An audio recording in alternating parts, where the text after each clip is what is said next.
আমি এখন পিনিকে আছি। মাল আজকে কড়া করে খাবো রে। বন্ধু বন্ধু, এই দেখ আমি পুলিশের চাকরি পেয়ে গেছি।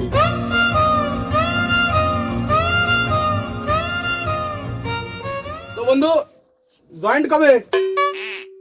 জয়েন্ট আগামী মাসের 10 তারিখ।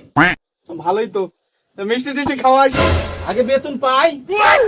তো বন্ধু চাকরি দেখে শুনে করিস, চাকরি সৎভাবে করবো, কাগজ থেকে ঘুষ টুস খাবো না। তোকে চাকরি লিয়ে দেবার লাগে অনেক কষ্ট আছে, অনেক টাকা খরচ আছে আমার। আচ্ছা বন্ধু ঠিক আছে, আমি ঘুষ টুস খাবো না, কিন্তু তুই একটু দেখে শুনে থাকিস। কেন বন্ধু আমি দেখে শুনে থাকবো কেন? আমি তো জানি তুই কি ব্যবসা করে আমাকে চাকরি লিয়ে দিছু বন্ধু। তোর ব্যবসাটা তো অবৈধ, তুই একটু দেখে শুনে থাকিস বন্ধু। শালা আমার টাকা দিয়ে চাকরি লিয়ে দেবো আর আমাকে হুমকি দিতে দেখ শালা।